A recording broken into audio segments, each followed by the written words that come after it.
আমি আসি তাহলে। আচ্ছা শোনো না, তোমার এই স্যান্ডেলটা অ্যাকচুয়ালি তোমার এই ড্রেসের সাথে ঠিক যাচ্ছে না। তুমি এক কাজ করো, এই যে এই স্যান্ডেলটা পরো, খুব ভালো লাগবে। কেন, এটা ঠিক আছে তো। ও যেহেতু বলছে তুমি এটা পরে নাও না। এক্স্যাক্টলি, নাও। ঠিক আছে।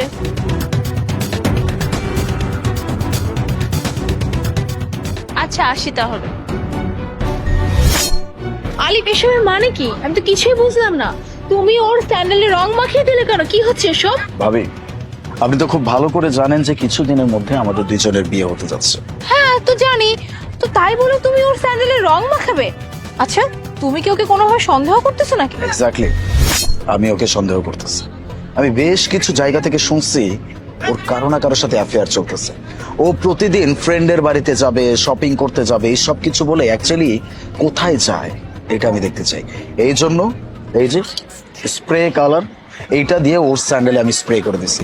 এখন ও যেদিক দিয়ে চলে যাবে, সেদিক দিয়ে এই স্প্রের কালারটা রাস্তার সাথে লেগে যাবে। আমি সেই চিহ্ন ফলো করতে করতে ওর কাছ পর্যন্ত চলে যাব, তারপর দেখবো আসলে ও কোথায় যায়। অবশ্য তুমি খারাপ বলনি, কারণ ওই মেয়েটাকে তুমি কিছুদিন পর বিয়ে করবে, তোমার লাইফ পার্টনার করবে, ইভেন ও আমাদের ফ্যামিলিতে আসবে। তো অবশ্যই ওকে যাচাই করতে হবে ও আসলেই তোমার যোগ্য কিনা, বা আমাদের ফ্যামিলি মেম্বার হওয়ার যোগ্য কিনা, ওর চরিত্র কিরকম, এটা তো সবার আগে দেখতেই হবে। তুমি একদম ঠিক কাজ করেছো। তো আমরা দাঁড়িয়ে আছি কেন? চলো তাড়াতাড়ি ওর পিছনে ফলো করি যে আসলে কোথায় যাচ্ছে।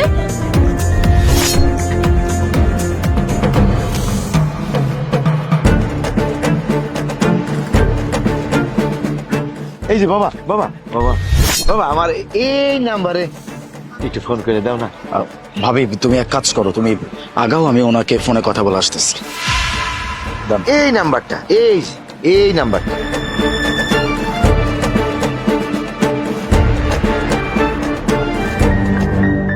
বেবি চলে আসছি। বেবি আমি চলে আসছি। কতক্ষণ পরে আসছে? হ্যাঁ দেখো তো বাজে কয়টা, আমি সকাল থেকে তোমার জন্য ওয়েট করতেছি, আর তুমি এখন এসে বলতেছো বেবি আমি চলে আসছি। আমি প্রত্যেকটা দিন আমার বউরে মিথ্যা কথা বলে আসি যে আমি অফিসে যাচ্ছি, তাড়াতাড়ি যেতে হবে, আর তুমি তুমি প্রত্যেকটা দিন লেট করে আসো। কেন করো বলো তো? তুমি তো সকাল সকাল অফিসের কথা বলে বের হয়ে যাও, আর আমি কি বলে বের হব? তোমার বউকে আর তোমার ছোট ভাইকে কত মিথ্যা কথা বলে বের হওয়া লাগে জানো? এই কলেজের কথা বলে, ফ্রেন্ডের কথা বলে, নানান মিথ্যা কথা সাজিয়ে বলে তারপরে বের হওয়া লাগে। আর যদি আমাদের এই কথাগুলো জানতে পারে তাহলে জানো কি হবে? আরে বোকা, কি বলছো তুমি? ওরা কিভাবে জানতে পারবে? হ্যাঁ, আমার ফ্যামিলিতে একমাত্র আমি চালাক, বুঝতে পেরেছো? আমার বউ, আমার ছোট ভাই, ওরা সবাই বোকা। কেউ কখনো কোনোদিন বুঝতেও পারবে না, কোনো কিছু জানতেও পারবে না। বাই দ্য ওয়ে, আমরা যে কাজে এখানে আসছি, চলো সেখানে যাই। হ্যাঁ যাবো, তার আগে আমার খুব পানি তৃষ্ণা লাগছে, একটু পানি খাওয়াবা? পানি না? আচ্ছা ঠিক আছে, তুমি এখানে দাঁড়াও, আমি এক্ষুনি তোমার জন্য পানি নিয়ে আসতেছি। ওকে? মুস্কান চিট করতেছে, তাও কিনা আমার হাজবেন্ডের সাথে, মানে মারুফ মুস্কানের সাথে অ্যাফেয়ার করতেছে। ছি ছি ছি, মানে এত বড় জঘন্যমূলক কাজ এই দুইটা মানুষ কি করে করতে পারলো? হ্যাঁ, আমাকে আলিফকে দুইজনেই ঠকাইছে। আজকে তো আমি ওকে ছাড়বো না। কি ব্যাপার মুস্কান, তুমি না বাসা থেকে বলে বের হচ্ছো তুমি তোমার ফ্রেন্ডের সাথে বের হচ্ছো, তাহলে তুমি এখানে কি করো? আমি ফ্রেন্ডের বাসায় যাবো বলে আসছি, আমার ফ্রেন্ডের জন্য ওয়েট করতেছি আমি। কি তুমি তোমার ফ্রেন্ডের জন্য অপেক্ষা করতেছো? সত্যি করে বল, তুই কি তোর ফ্রেন্ডের জন্য অপেক্ষা করছিস নাকি তুই আমার হাজবেন্ডের জন্য, মানে তোর বয়ফ্রেন্ডের জন্য অপেক্ষা করছিস? কোনটা? মানে কি বলতেছো ভাবি এগুলা? কি অবাক হচ্ছিস তাই না? শোন, আমি না এখানে লুকিয়ে থেকে আমি সব কিছু দেখে ফেলেছি। তুই এখানে কার সাথে কি কথা বলছিলাই? তোর লজ্জা করলো না? হ্যাঁ, তুই জানতি না ও বিবাহিত, ওর বউ আছে, হ্যাঁ, আর ও আমার হাজবেন্ড? জেনে শুনে তুই এরকম একটা জঘন্যমূলক কাজ কিভাবে করলি? হ্যাঁ, তোকে আমরা কত ভালো মেয়ে মনে করতাম, আমাদের ফুল ফ্যামিলি তোকে কত আদর করতো, আর তুই কিনা এত বড় ধোকা দিলি, তাও আমার স্বামীর সাথে অ্যাফেয়ার করে। আর আলিফের সাথে তো তুই অ্যাফেয়ার করছিস তাই না? মানে একই সাথে দুইজনকে ধোকা দিলি, লজ্জা করলো না? হ্যাঁ, তুই তো সবই জানতি, কেন করলি এরকমটা? হ্যাঁ, এখন চুপচাপ দাঁড়িয়ে আছে। তোর মতো মেয়েদেরকে না আসলে আমাদের চেনা ভুল হয়েছে, বুঝতে পারলি? ভাবছিস কি তুই এগুলো করে পার পেয়ে যাবি? আর আমার স্বামীর কথা তো বাদ দিলাম, তুই কি এই জঘন্যমূলক কাজ করলি? হ্যাঁ, যেখানে জানতি যে আমার স্বামী বিবাহিত, তার স্ত্রী আছে, তুই এখন নিশ্চয়ই মনে মনে এটা ভাবছিস কি ব্যাপার, ভাবি এখানে কি করে আসলো, এত কিছু কি করে জানলো? ওই যে দেখ, তোর পায়ের জুতার নিচে রং লাগানো, হ্যাঁ, এই রং দেখে দেখে তোর পিছু নিয়ে এই পর্যন্ত আসছি। শোন, আমার দেবর আলিফ অনেক আগে থেকেই না তোর প্রতি সন্দেহ করতেছিল, মানে ওর কাছে মনে হচ্ছিল তুই ওকে চিট করতেছিলি, বাট আমি আসলে এটা বিশ্বাস করি না। আমি ভেবেছিলাম না তুই ভালো একটা মেয়ে, কিন্তু আসলে যে তুই এরকম জঘন্য ক্যারেক্টারলেস মেয়ে এটা তো আমি বুঝতেই পারিনি। আরে আজ বাদে তুই আমাদের ফ্যামিলিতে আসতে আমাদের ফ্যামিলির উপর ধ্বংস করে দিতি। যাই হোক, ভাগ্যেশ তোর এই রূপটা বের হয়ে গেছে, তা না হলে যে কি হইতো। আর একটা কথা, আমার দেবর আলিফকে বিয়ে করার কথা চিন্তাও করিস না, হ্যাঁ, এটা দুঃস্বপ্ন তোর হবে না, বুঝতে পারলি? আর একটা কথা, তোর এই কথা, তোর এই কাহিনী না আমি এখন গিয়ে ফুল ফ্যামিলি আলিফ সবাইকে আমি জানাবো, তারপর তোর কি অবস্থা তারপর তুই দেখিস।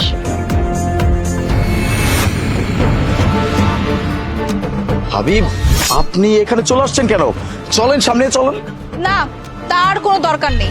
আমি তোমার গার্লফ্রেন্ডের কাছে গিয়েছিলাম, ওর সাথে আমার কথাও হয়েছে, আর যা কিছু দেখার আমি নিজের চোখে দেখেছি। আর শোনো, তোমার সাথে আমার কোনো কথা নেই, যা কথা হবে বাসায় গিয়ে সবার সামনে কথা হবে, আর তোমার ভাইয়ের সামনে হবে। সরো। ভাবি, ভাবি শুনবেন তো, আগে আমাকে বলবেন তো যে কি হয়েছে। বেবি, এই যে তোমার জন্য পানি নিয়ে আসছি, নাও। পানি রাখো, তোমার পানি। আজকে থেকে তোমার আমার কোনো সম্পর্ক নাই। আরে বেবি, কি হয়েছে? কোনো প্রবলেম হলে আমাকে বলো, আমি সমস্যার সমাধান করতেছি। অত খুলে টুলে বলা লাগবে না, তুমি তোমার রাস্তায় যাবে, আমি আমার রাস্তায় যাবো। আর আজকে থেকে তোমার সাথে আমার কোনো যোগাযোগ হবে না, আর তুমি আমার সাথে কোনো যোগাযোগ রাখবে না, থাকবো তুমি। আরে বেবি, বেবি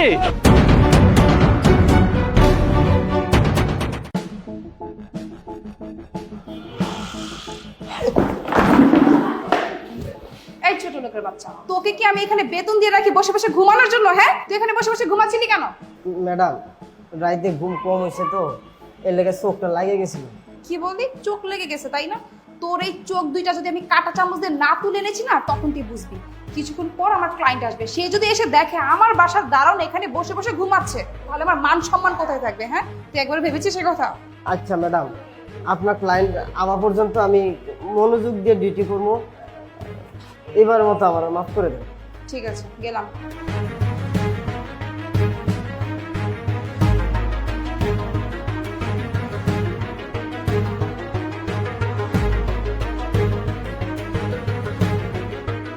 আরে বন্ধু তুই?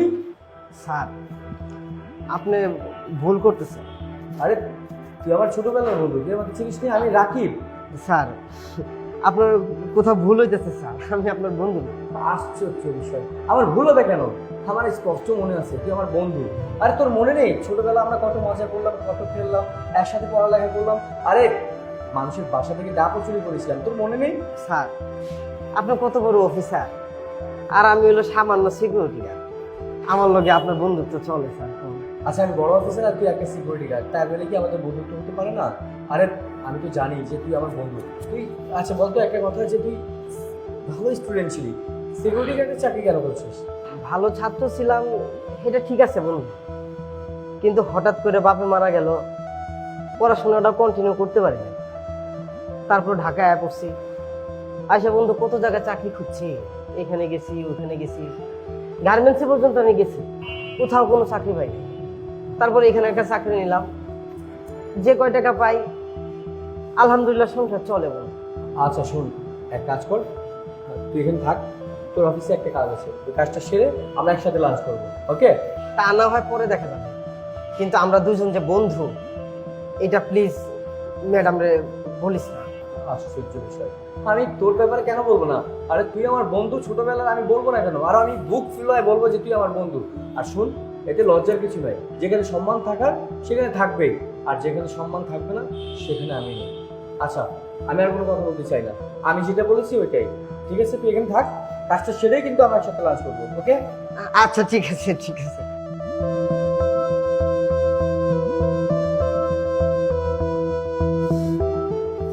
আমার বন্ধু হে আগের মতোই রয়েছে, আমারে ছাড়া কিচ্ছু বুঝে না। আচ্ছা মির্জারা, আপনাকে যে প্রজেক্ট দিয়েছিলাম ওটা কি কমপ্লিট হয়ে গেছে? স্যার, আমাদের প্রজেক্ট অলমোস্ট রেডি আছে, এখন আপনি পেমেন্টটা করে দিলেই হয়ে যাবে। ও আচ্ছা, আপনার অ্যামাউন্টটা কত আসছে? স্যার 15 কোটি টাকা। 15 কোটি টাকা না? আচ্ছা ঠিক আছে, আপনার অ্যাকাউন্টে আমি পাঠিয়ে দিচ্ছি, আপনি তাহলে ফাইল করে রেডি করে দেন, প্রজেক্টটা আমি নিয়ে যাব। ঠিক আছে, থ্যাংক ইউ স্যার। স্যার শুনুন, আজকে আপনি আমার সাথে লাঞ্চ করে তারপরে যাবেন। ঠিক আছে।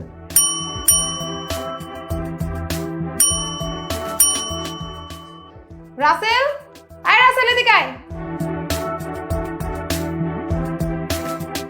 এই ছোট লোকের বাচ্চা, তোকে আমি সেই কখন থেকে ডাকছি, আমার কথা কি তোর কানে যায় না? হ্যাঁ, কি করছিলি তুই? ম্যাডাম নিচে একটা জরুরি কাম করতেছিলাম। এই, আমার থেকে ইম্পর্টেন্ট কাজ তোর আর কি হতে পারে? হ্যাঁ, তোকে আমি যখন যা করতে বলবো তুই সাথে সাথে চলে আসবি, একবার ডাকার সাথে সাথে চলে আসবি, বারবার যাতে তোকে ডাকতে না হয়। আর শোন, তোর স্যার আর আমি একসাথে অফিসে লাঞ্চ করব, তাই আমাদের এই এলাকা থেকে সব থেকে বেস্ট বিরিয়ানি হাউস থেকে তুই আমাদের দুইজনের জন্য স্পেশাল বিরিয়ানি নিয়ে আসবি, বুঝতে পেরেছিস? যা এখান থেকে। জি ম্যাডাম। আচ্ছা মিস জারা, আপনার তো ওনার সাথে এরকম ব্যবহার করা উচিত হচ্ছে না। স্যার দেখছেন ওকে আমি কতবার ডেকেছি, ও আমার ডাকার কত সময় পরে এসেছে, তাহলে ওর সাথে এমন ব্যবহার করবো না তো কেমন ব্যবহার করবো আপনি বলেন? হ্যাঁ সেটা দেখেছি, তাই বলে আপনি কি এমন ব্যবহার করবেন? স্যার আপনি এটা কি বলছেন? আমি ওদের সাথে কিভাবে কথা বলবো? ওদের নিয়ে কি আমি লুতুপুতু করবো? স্যার এটা কখনো আমাদের পসিবল না। আর বাই দ্য ওয়ে, ওকে আমি রেখেছি টাকা দিয়ে, সো ও আমার টাকার গোলাম। ওকে আমি যখন যেটা করতে বলবো ওকে সেটাই করতে হবে। মানে তার মানে বলতে যাচ্ছেন আপনি যে টাকা দিলে সবাই, তাই তো? আর আপনি যা বলবেন তাই করবেন? হ্যাঁ স্যার। ওকে।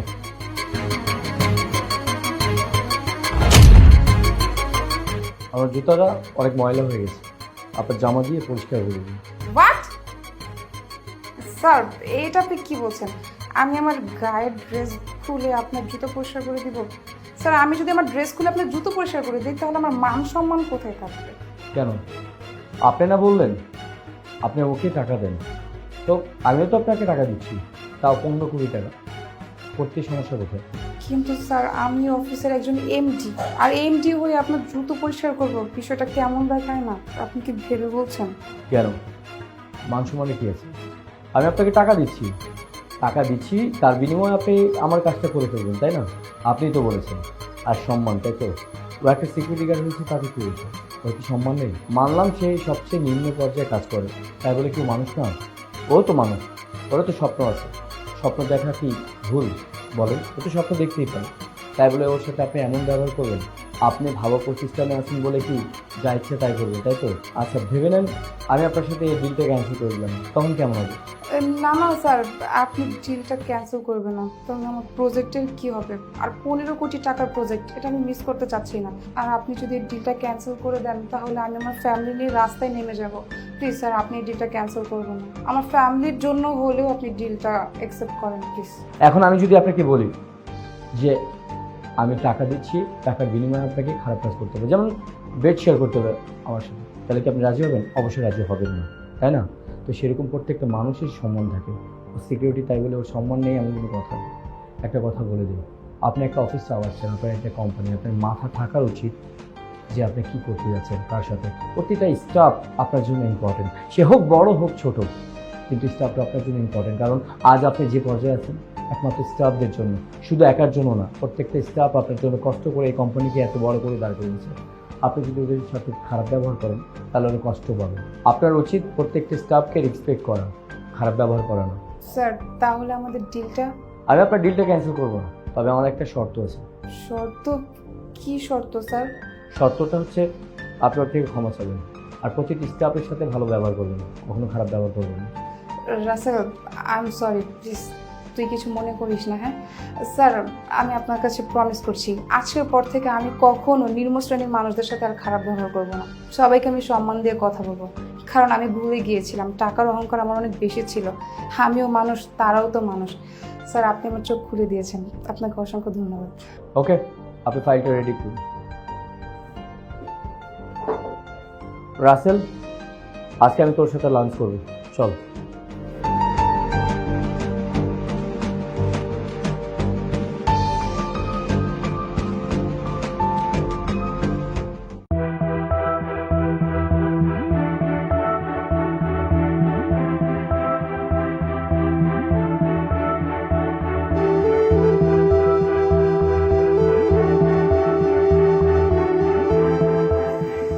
আসলে ওয়েদারটা খুব সুন্দর, তাই না? হ্যাঁ আজকে ওয়েদারটা অনেক সুন্দর। ভালো। আরে ভাই, তুমি এই না বিদেশ থেকে কবে এলা তুমি? ভাবি আসসালামু আলাইকুম। ভাই ভালো আছেন? এই কে ভাবি? আর কোন ভাই? আমার কোনো ভাইটাই নাই। আরে ভাই তুমি আমার চিন্তাছো না? আরে আমি মিজান। শোন, আমার বাবার একমাত্র সন্তান আমি, আমার কোনো ভাই নেই। হাই হাই, এটা তুমি কি কইতেছো? ভাবি বাইরে একটু বুঝান না। ভাই আমার না তুমি আদর করে মিজান না কই ডাকতা, তুই যাবি নাকি ধাক্কা দিব? হাই, আপনি তখন থেকে কি ভাই ভাই বলছেন? হ্যাঁ, রাকিব তো আপনাকে বলতেছে যে ও আপনাকে চিনে না। আর রাকিবের ভাই আপনি কিভাবে হতে যাবেন? আপনি সামনে একটা রিকশা চালক, আর রিকশা চালকের ভাই কোনোদিনও রাকিব হতে পারে না, তাই না বলুন? ঠিকই বলেছো। ভাই, এত বড় কথা তুমি আমার কইতে পারলা? এই ছোট সময়ে এই হাত দিয়ে তুমি আমার কত খাওয়াই দিছো, কত কান্দে করে তুমি আমার স্কুলে লয়ে গেছো। হ্যাঁ, কোন পোলাপান যদি আমার মারছে, আমারও তুমি অগরে মাইরা দিছো। আমার কত কান্দলে তুমি বাজারে বাজারে ঘুরছো, কত জায়গায় গেছো, আমার কত আদর করছো ভাই। আর হে ভাই আজকে আমারে কইতেছে আমার বলে ধাক্কা মেরে ফালাই দিও। ভাই গো, বিদেশ যায়া তুমি কি ভাই সব ভুলে গেছো গা ভাই? এই তুই যাবি নাকি ধাক্কা দিব? যা।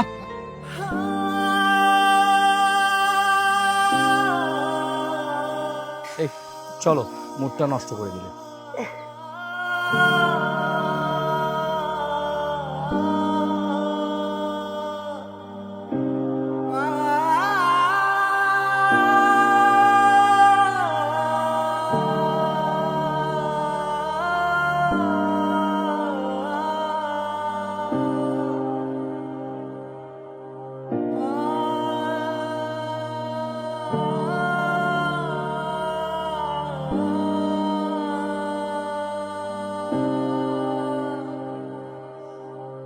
এটা আমার চোখের ভুল নাকি আমার মনের ভুল?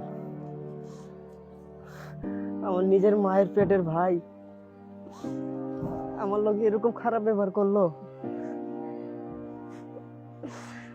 ভাইরে, তুমি আমার লগে কেমনে এই খারাপ ব্যবহারটা করতে পারলা? আমি কোনোদিন তোমার কাছে আমি এই ব্যবহার আশা করি নাই।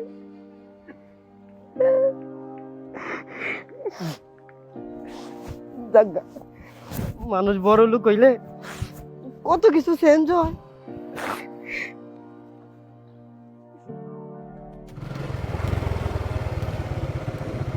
আচ্ছা দাম।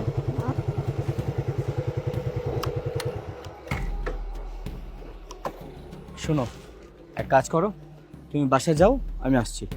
ঠিক আছে, তাড়াতাড়ি চলে এসো। আচ্ছা ওকে। বাই।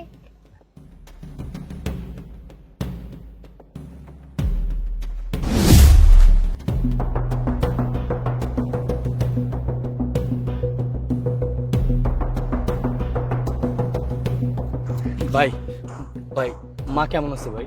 স্যার, এতক্ষণ আমি ভুল করছি, এখন আপনি ভুল করতেছেন। ভাই, ভাইরে আমি কোনো ভুল করতেছি না, আমার কব মা কেমন আছে? ভুল করতেছেন না, আবার করতেছেন মা কেমন আছে। আমাকে মা ভিটা মাটি বিক্রি করে তোমারে পাঠাইছে বিদেশ, টাকা পয়সা অর্জন করবা, নিজেরা ডেভেলপ করবা, ছোট ভাইটার পড়াশোনা করাইবা। তা না করে তুমি মায়ের ভিটা মাটি বেচার টাকা দিয়ে তুমি বিদেশ না যায় তুমি শহরে মেম সাহেবরে বিয়ে করে তুমি এখন বড় লোক হইছো। এই ছোট ভাইটাতে তুমি চিনো না। ভাইরে, আমি পরিস্থিতির শিকার ছিলাম। পরিস্থিতি? কিসের পরিস্থিতি? মায় কত কষ্ট করে টাকা জমায় তোমারে দিছে বিদেশ যাওয়ার লাগে, তুমি বিদেশ না যায় ঢাকা শহরে আইছো, আবার কইতেছে পরিস্থিতি। ভাই, আমি তো তোর কইলামই যে আমি পরিস্থিতির শিকার ছিলাম। কনা মা কেমন আছে আমার? আমার মার কপালটা ভালো যে তোমারে আমার মা এই অবস্থা দেখে যেতে পারে না। তুই কি কইতেছিস? আমি তোর কোনো কথাই বুঝতেছি না। আমার খুইলা ক কি হইছে? তুমি বিদেশ যাওয়ার পরে আমার মায়ের ক্যান্সার হয়েছে। মারে লই আমি কত জায়গায় দৌড়াইছি, কত জায়গায় গেছি, কত মানুষের হাত পায়ে ধরছি আমি। এই হাসপাতালে গেছি, ওই হাসপাতালে গেছি, কত মানুষের হাতে পায়ে ধরছি আমি টাকার লেগা আমার মায়ের চিকিৎসা করাবো। বাইরে আমার মায়ের চিকিৎসা আমি করাতে পারি নাই রে ভাই, করাতে পারি নাই। আমার ভাই হাসপাতালের বেডের ভিতরে এমনি থামরাইয়া মরে গেছে গা আমার মা। বাইরে আমি আমার মারে বাঁচাইতে পারি না শেষ পর্যন্ত, খালি টাকার লাগে আমি আমার মারে বাঁচাতে পারি না। রাকিব, তুমি এখানে? তুমি না আমাকে তখন বললে যে তুমি এই লোকটাকে চিনো না, তাহলে উনি তোমার ভাই কি করে হয়? যারা, আমি তোমাকে সব বুঝাই বলতেছি। চুপ, একদম চুপ। কি বুঝবো আমি? তুমি আমাকে কি বুঝাবা? যে কিনা নিজের আপন ভাইকে অস্বীকার করতে পারে, সে আমার বয়ফ্রেন্ড হতে পারে না। আর এই, তুমি কি করে পারলা তোমার ভাইকে অস্বীকার করতে? ও আমি বলছি, কারণ সে একজন রিক্সা চালক, সামান্য কিছু টাকা ইনকাম করে, তাই তুমি তোমার ভাইকে অস্বীকার করে ফেলে। আর তোমার সাথে যখন আমার সম্পর্ক ছিল তখন তুমি আমাকে কি বলছিলা? তোমার মা দুনিয়াতে বেঁচে নেই, তাই না? অথচ তুমি তোমার জীবিত মাকে আগেই মেরে ফেলছো। কি করে পারলা এটা? যেই মা তোমাকে 10 মাস 10 দিন গর্ভধারণ করেছে, তোমাকে এত কষ্ট করে লালন পালন করে মানুষের মতো মানুষ তৈরি করেছে, আর তুমি সেই মাকে আগেই মেরে ফেলছো। আমার না ভাবতেই ঘৃণা লাগছে যে তুমি আমার বয়ফ্রেন্ড, আর আমার বয়ফ্রেন্ড একটা কাপুরুষ। আর এই, তুমি আমার সয় সম্পত্তি দেখে আমার সাথে রিলেশন করেছিলে, তাই না? আর আমি তোমাকে বোকার মতো অন্ধের মতো ভালোবেসেছিলাম। আমি না বোকা ছিলাম, আমি বুঝতে পারি নাই যে তুমি আমাকে ভালোবাসো নাই, তুমি আমাকে ইউজ করছো, তাও আমার টাকার জন্য। আর আমি বোকার মতো 2 দিন পরে তোমাকে বিয়ে করার সিদ্ধান্ত নিয়েছিলাম। আরে আমি যদি তোমার মতো অমানুষকে বিয়ে করি, তাহলে তুমি আমার সয় সম্পত্তি, টাকা পয়সা সব হাতিয়ে আমাকে দূর দূর করে তাড়িয়ে দিবে। আর আমি এই ভুল কাজটা কখনোই করতে পারবো না, কারণ আমি বুঝে গেছি যে আমার চয়েস রং। তাই আমি সিদ্ধান্ত নিয়ে নিছি, আমি তোমার মতো ছেলেকে না বিয়ে করতে পারবো না। সরি, তুমি তোমার মতোই থেকো। আর ফার্দার তুমি আমার ফোনে কখনো কল করবে না। তোমার এই চেহারাটা না আমি আর দেখতে চাই না। ভালো থাকো, বাই। যারা, যারা শুনো, যারা